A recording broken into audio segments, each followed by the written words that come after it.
देखो ऐसे ऐसे गुरु मिल जाते हैं, बताने वाले मिल जाते हैं। वो कहते हैं आत्मा को जानने से क्या होता है, श्रद्धान करने से क्या होता है, ये राग देश मिटाओ, कसाय मिटाओ, तो आत्मा का आनंद मिलेगा। अब वो बेचारा मोह राग देश मिटाता हो तो मिटते नहीं, तो वो उसको क्या लगता है कि जिसके कारण उसे दिखाई देता है उसको मिटाने चला जाता है। कई लोग, कल मैं गुरुदेव श्री का वचन सुन रहा था, एक वैसी मानसिकता बना ली कि निर्वृत्ति लेने से धर्म जल्दी होता है, माने अवसर ज़्यादा है। कल गुरुदेव श्री से पूछा कि निर्वृत्ति वाले को अवसर ज़्यादा है सम्यक दर्शन का, आपकी क्या राय है? एक कल मैं सुन रहा था तो गुरुदेव श्री बोले महामिथ्यात्व है। अब आपको लगेगा कि क्या बोल रहे हैं भाई। अगर एक आदमी से पर पूछे कि भाई शादी विवाह नहीं करो और शादी विवाह कर लो तो अवसर किसको है सम्यक दर्शन का ज़्यादा, क्या आता अपने दिमाग में? बोले अपन बोलते भी ना कि अरे भैया आपने तो निर्वृत्ति ले रही है, आप तो ज़्यादा धर्म करो, हमने तो प्रवृत्ति है। तुम्हारा तुम मानते हो, ये मान्यता है तुम्हारी कि निर्वृत्ति वाला ज़्यादा कर सकता है, हम नहीं कर सकते। बोलो ऐसा अंदर में जो दिमाग भर देते ना कई लोग, जैसे कई बेचारे कम उम्र के बच्चे होते, कम उम्र की बच्चियां होती हैं, अब 18-20 साल के बच्चे होते, ज़्यादा शास्त्र वगैरह पढ़े नहीं, समझा तो है नहीं, अब गुरु के मोह में गुरु जी के पास चले गए। अब गुरु जी अगर सम्यक दृष्टि हो, ज्ञानी हो तो वास्तव में वस्तु का स्वरूप समझावे, और अगर अज्ञानी हो तो वो तो अपना संग बढ़ाना चाहता है, वो तो तुम्हें दीक्षा देना चाहता है। तो वो क्या करता है, प्रवचन स्वाध्याय कराने की जगह, वस्तु स्वरूप समझाने की जगह वैराग्य जगाता है। क्या बोलो वज्रसेन जी, तुम्हारे पास कोई आए तो उसे वैराग्य जगाना कि पहले वस्तु स्वरूप समझाना? वैराग्य जगाने की चीज़ नहीं है। 12 भावनाएं पढ़ पढ़ के जबरदस्ती वैरागी होने की जरूरत नहीं है। स्त्री के दुखों की कल्पना करके दीक्षा लेना या संसार के दुखों की कल्पना करके कि गृहस्थी में फंस जाऊंगी, कौन चक्रों में फंसे, ये नहीं, ये सब गलत बात है। ऐसी पढ़ाई ठीक नहीं है। देखो कल मेरी वीर सागर जी से बात हो रही थी तो उन्होंने कहा अपने यहाँ पुराणों में जितनी भी शीलवती स्त्रियां हुई वे सब शादीशुदा हुई और पुरुषों में भी हुए सुदर्शन तो वे भी शादीशुदा, एक भी ब्रह्मचारी नहीं लिया। शील व्रत में किसका नाम आया? ये किसने कहा कि शादी होकर शील व्रत की रक्षा नहीं होती? ये तो तुम्हें भय दिखाकर, कमजोर थे ना तुम, स्वाध्याय नहीं करा, पढ़ा नहीं, कम उम्र का बच्चा होता है, भावुक होता है, और उसे ऐसे डर दिखा दिए शादी करोगे तो पत्नी का राग की पूर्ति करते करते उसके सामान लाते लाते ज़िंदगी बीत जाएगी, घर का थैला सब्जी ढूंढते ढूंढते बीत जाएगा। और स्त्रियों को जिनके देखो जाके, और ऐसे उदाहरण दे दिए, देखो ये शादीशुदा आदमी बेचारा बच्चा ले लेके घूम रहा, ये देखो उसकी नाक साफ कर रहा, देखो जो उसकी पोटी साफ कर रहा। ये भैया ये उपाय है किसी को वैराग्य दिलाने का? और ऐसे करके आज तक किसी जीव की कसाय मिट गई, वासना मिट गई? ऐसी कल्पना, भाई साहब ऐसी कल्पना करने से भावुक होकर तुम उसे ब्रह्मचारी तो बना दो, लेकिन उसकी जिंदगी नासूर हो जाती है। नासूर समझते हो ना भाई साहब? उसकी ज़िंदगी इधर की बसती है ना बेचारे की उधर की बसती है। क्यों? अब समाज के सामने ब्रह्मचर्य की घोषणा कर दी, बेचारा कम उम्र का बच्चा था और तुम्हें तो अपना संग बढ़ाना था, तो तुमने तो उसको आजा आजा तू तो चल चल और डर दिखा दिया, और कुछ नहीं उलझा रहेगा, ये करेगा वो करेगा, और पता नहीं क्या क्या दिखा देते। मैं तो कहाँ तक बताऊँ, मेरे पास तो ऐसी ऐसी खबरें आ जाती है कभी कभी सुनने में कि एक ब्रह्मचारी ने एक दूसरे को, बेचारे को, नए लड़के को ब्रह्मचारी बनाने के लिए क्या क्या डर बैठा दिया, मैं वो बता नहीं सकता। समझ में आया। और उसको डर दिखा के अब बस अपने में, अब वो बेचारा एक प्रकार का जी अपना गुलाम बनाना है जी, ताकि हमारी सेवा करता रहे, हमारे कपड़े धोता रहे, अपने चाहिए ना, आदमी तो चाहिए ना, पैर दबाने वाला, अपने भोजन की व्यवस्था करने वाला, आगे पीछे होने के चाहिए ना। अब ये कह दो तो बहुत बुरा लगता है, तकलीफ होती है। अरे भाई साहब, हमारे यहाँ तो वस्तु का स्वरूप ऐसा है, छत्र चूड़ामणि में लिखा हुआ है कि हे राजन, इस वर्तमान काल में इतनी जीव की शक्ति नहीं है कि वो जो है सीधा मुनि साधु बन सके। त्यागी, तुम उसको पहले गृहस्थ जीवन का स्वरूप समझाओ और उसे गृहस्थ धर्म अंगीकार करके वस्तु का स्वरूप समझाओ। ऐसे जो भावुकता से धर्म नहीं होता। अगर जे विषय कसाय की वासनाएं इतनी जल्दी जीव की हट सकती तो तीर्थंकर आदि शादी विवाह नहीं करते। लोग कैसे कैसे कुतर्क दे देते हैं, उनकी आयु ज़्यादा थी, वे चौथे काल में, अरे चाहे आत्मा चौथे काल का हो, चाहे आत्मा पांचवें काल का हो, और चाहे आत्मा छठवें का, आत्मा आत्मा है भाई साहब। चाहे भरत जी की कसाय हो और चाहे मेरी हो कसाय, तो हाँ मांस पूज की तो ज़्यादा थी, उनने काहे को नहीं करी। कल ये बता रहा है, कल कोई मैंने परसों लेख पढ़ा, बोले पंच बाल यति की अलग से विशेष पूजन में रस लेना तुम्हारे अंदर भेद है, तुम इन्हें पंच बाल यति को कुछ स्पेशल मानते हो।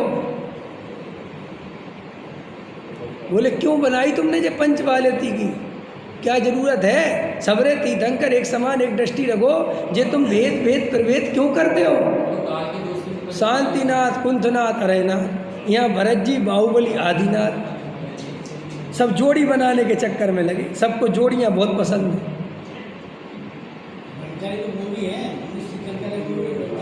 नहीं मैं आप समझो, किसी को हम ये नहीं कह रहे कि ब्रह्मचारी व्रत मत बनो या ब्रह्मचारी, लेकिन ये तरीका ठीक नहीं है।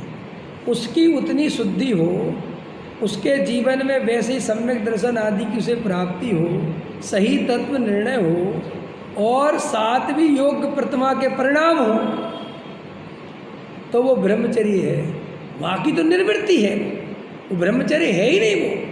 वो तो वहाँ की भाई निर्वृत्ति ले ली, हमें ज़्यादा कसाय नहीं, हमने निर्वृत्ति ले गए, तो निर्वृत्ति ले ली, तो अब निर्वृत्ति का अर्थ है कि अपना जीवन आप अपने खुद करेंगे, अपने काम दूसरा नहीं करेगा। ये समझ में आया।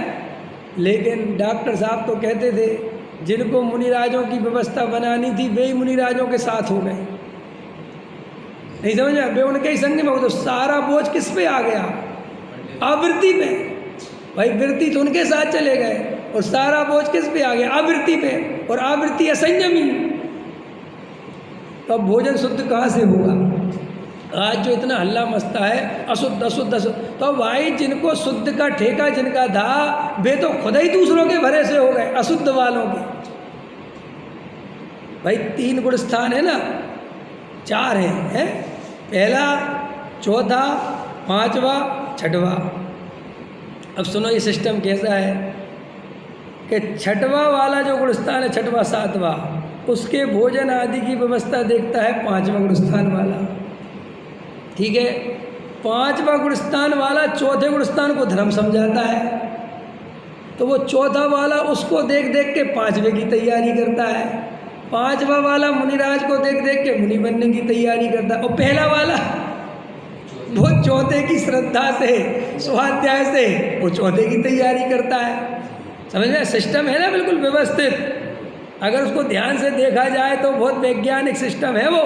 और वो 7वां जो 5वां वाला वो घर छोड़ के नहीं जाता, उसे घर छोड़ने की अनुमति कब दी कि भैया जब तुम 10वीं प्रतिमा में पहुंच जाओ, 9वीं तो अनुमति त्याग है, और 10वीं में पहुंच जाओ तब तुम जाके जा सकते हो। तो वो 9 तक 10 तक कहाँ रहता है, घर में। तो घर में जब ऐसा शुद्ध आदमी रहेगा तो घर का भोजन, घर की व्यवस्था, उसका संयम देख देख के दूसरे जीवों को प्रेरणा मिलेगी कि नहीं।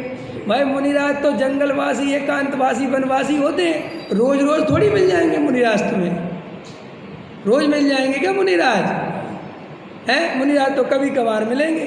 तो असली संयम की जिम्मेदारी 5वें गुणस्थान वाले की, समझ में आया। और जो कमाने की सामाजिक व्यवस्था वो चौथे वाले की, क्योंकि चौथे वाले के पास श्रद्धान है, स्थिरता नहीं है ना। और मज़ेदार बात है, ना चौथे का पता, ना पांचवे का पता, ना छठवें का पता, सारी जिम्मेदारी वो पहले वाले में आ गई। अब वो पहला वाला मरा जा रहा बेचारा, वो करे तो करे क्या, उसे तो जो समझ में आता है वो कर रहा है। ये सामाजिक ढांचा इसलिए बिगड़ चुका है क्योंकि आदमी दीक्षाएं बढ़ती जा रही हैं, त्यागी वृत्ति बढ़ते ही जा रहे हैं, अब वो अनबैलेंस हो गया। ये थाईलैंड में हुआ ऐसा। थाईलैंड में क्या हुआ, गौतम बुद्ध के प्रभाव से सारा थाईलैंड ही जो है वो बन गया साधु। समझ में आया क्या होते उनमें, वो भिक्षु, बौद्ध भिक्षु, सारे ही थाईलैंड बन गया। भाई साहब वहाँ पे ऐसा हो गया, आम पब्लिक 20 लाख और 30 लाख बौद्ध भिक्षु, और वो कुछ करे नहीं, कुछ कमाए नहीं। अब वो 20 लाख 30 लाख की व्यवस्था बनाए कहाँ से, और वे तो और बढ़ रहे। सरकार ने कहा सुनो, एक तरफ रखो ये सब, अब यहाँ पे बौद्ध भिक्षु बनना है तो खुद कमाना पड़ेगा, खुद अपनी व्यवस्था बनानी पड़ेगी, यहाँ अब तुम्हारा काम नहीं चल सकता। तब वहाँ जाके वो बैलेंस हुआ। अब एक दिन ये भारत में होने वाला है, इतना ज़्यादा साधु, इतना ज़्यादा दीक्षा, इतनी ज़्यादा त्यागी वृत्ति बढ़ते चले जा रहे हैं, भैया आम पब्लिक जो है समाज कर ही नहीं पा रही उतनी व्यवस्था। और ऐसा हो रहा है, एक साधु के लिए 3 करोड़ खर्च हो रहे हैं, और एक साधु को एक टाइम का भोजन कराने वाले नहीं मिल रहे। जी हालत, जी अनबैलेंस हो रहा है बिल्कुल। क्या एक साधु की खाली अगवानी में 3.5 करोड़ रुपया खर्च है, और एक साधु ऐसे हैं कि भैया उन्हें आहार की व्यवस्था नहीं मिल रही, एक ब्रह्मचारी ऐसे हैं कि समाज में भोजन नहीं दे पा रहे। अब जो अनबैलेंस बढ़ता जा रहा है, अभी तो समाज सो रहा है, अभी तो जो चल रहा है, और आए दिन अब विवाद तो होने ही लगे। इस संघों में आजकल कितने झगड़े फैल रहे हैं, संत साधु कितने लड़ रहे हैं आपस में, और ये तो अभी कुछ भी नहीं है, एक दिन हाथापाई होगी। क्योंकि अविवेक में ये जो धर्म के नाम पर प्रोपगेंडा चल रहा है, बनते चलो, वस्तु स्वरूप समझे बिना, तत्व समझे बिना, स्वाध्याय करे बिना, वेद ज्ञान करे बिना, सम्यक दर्शन के बिना, जो ये दीक्षाएं, जो निर्वृत्तियों के मार्ग बढ़ते चलो, जो हल्ला मचाओ और ये बताते चलो कि अवसर है, ये सब बहुत गलत है। सोनगढ़ में इतने त्यागी वृत्ति ब्रह्मचारी रहते थे ना, अपना भोजन स्वयं, और आज भी वहाँ बहुत रहते, अपना स्वयं भोजन बनाते, खाते, शांति से रहते, और अपना पैसा जितना चाहिए उतना रखते। ये देखो, आप लोगों को पता है जैन धर्म बिल्कुल अवैज्ञानिक धर्म है ही नहीं। 5वें गुण स्थान में एक व्रत है, उस व्रत का नाम है परिग्रह परिमाण व्रत। ये क्यों बनाया वज्रसेन जी परिग्रह परिमाण व्रत? भाई वो तो निर्वृत्ति ले रहा ना, ब्रह्मचारी छोड़ो ना। अरे उनने कहा ये परिग्रह परिमाण व्रत बनाओ, समाज पे बोझा नहीं, अपना पैसा क्यों कमाया है ना तुमने 4थे गुण स्थान में तो अपने घर वालों को दान क्यों देना, इतना भला करने की जरूरत क्या है भाई? अपने पास 10 लाख 20 लाख जो द्रव्य क्षेत्र काल भाव के हिसाब से मान के चलो तुम्हारा 10,000 में चलता है, तो इतनी व्यवस्था रखो कि महीने के 15,000 आवे। चलता कितने में? तो कितनी व्यवस्था रखो?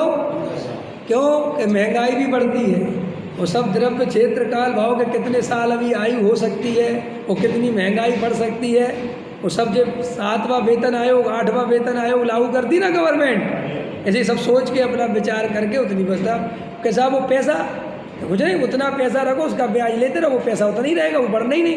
कि साहब हम पे 5,000 एक्स्ट्रा आ गया और हमने आज 10,000, तो 5,000 दान करो, मंदिर में दान दो, कितना क्या ज़रूरत है?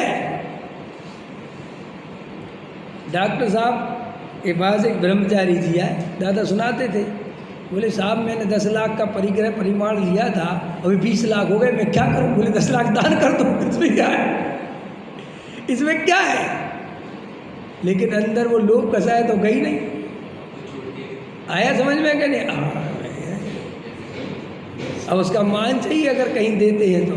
अब ऐसी परिणति है और भाई साहब को व्रत ले रहे ब्रह्मचारी, अभी ये हालत में पड़ी हुई है। तो मैंने वो आई मेरे पास खबर कि ऐसे डर दिखा दिखा के भावुक कर करके पता ब्रह्मचारी बना देते। ये कोई ब्रह्मचारी बनाने का उपाय है? कहते शादी बर्बादी है, हैं? बच्चों के तू नहाने में रह जाएगा, ये क्या है ये सब? ये बिल्कुल वस्तु स्वरूप के खिलाफ कथन है। भाई साहब हमारे यहाँ परिस्थितियों से वैराग्य नहीं लिया जाता, हमारे यहाँ आत्मा में रमना हो तो वैराग्य होता है।